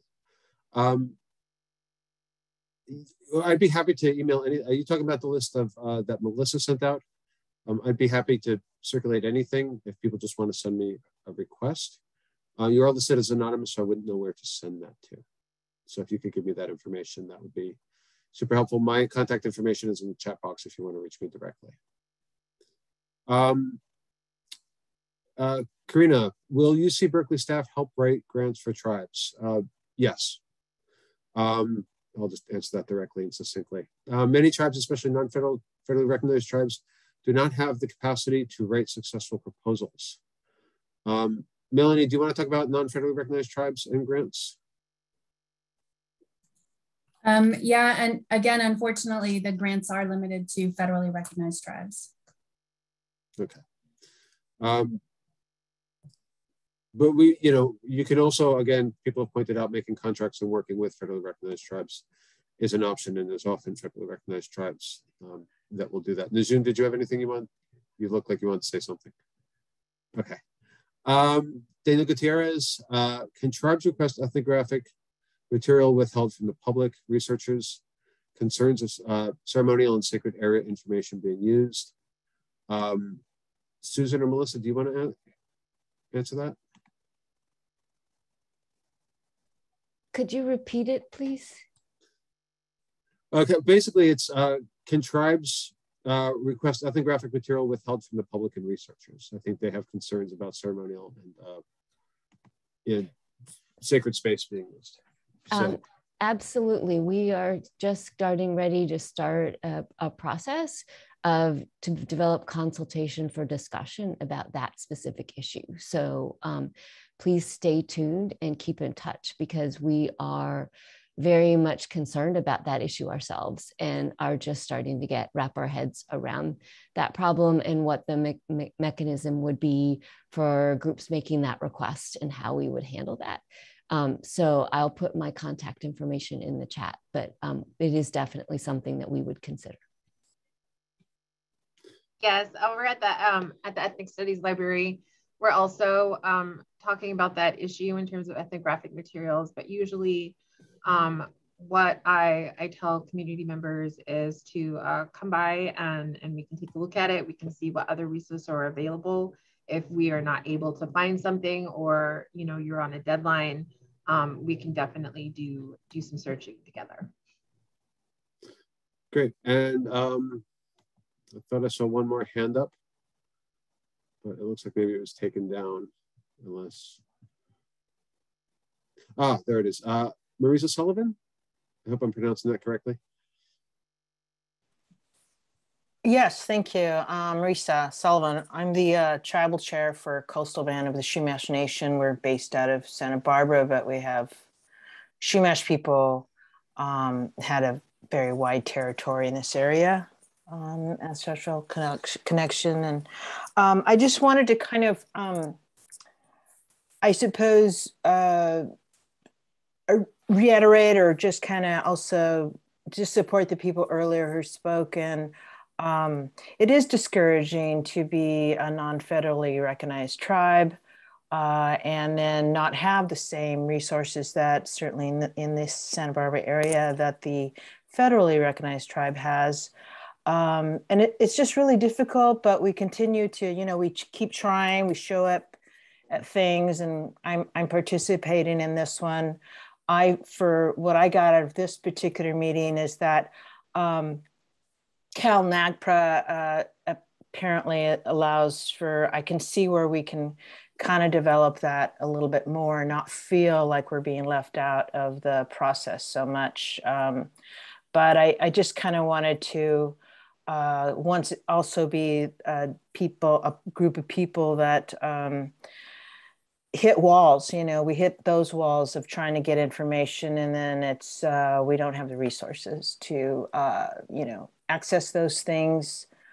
So that would be super helpful. I know Melissa, I think, mentioned earlier about some things that might be available, funding. So I think you get it. I think I can tell, I'm sure you get it, that it's very difficult for us to maintain a presence in something that is extremely important to us when it comes to the care of our ancestors. And so I just want to be another one of the people who say that to you, and we continue to be there. So thank you for trying to inform us, and I hope that maybe you'll be able to maybe compile an email, a list of these resources that you've done and mention that really are more for the non-federally recognized people, because we just constantly hit the wall on the NAGPRA funding.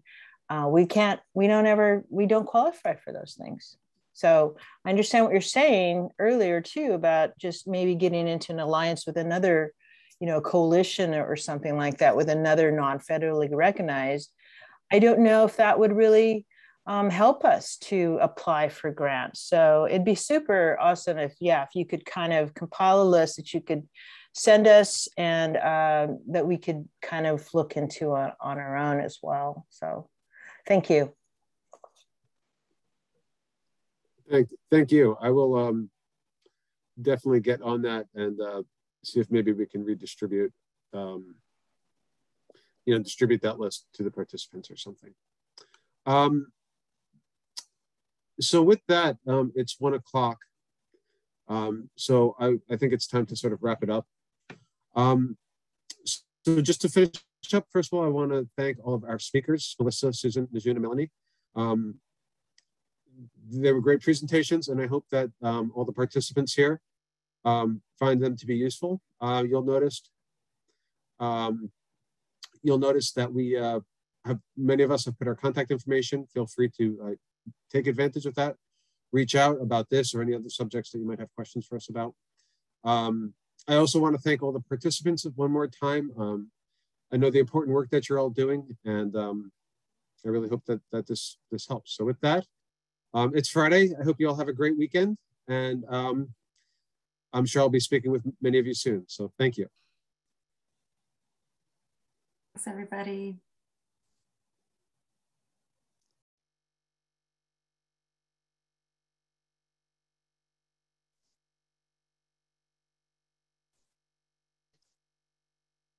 All right, everybody. Bye.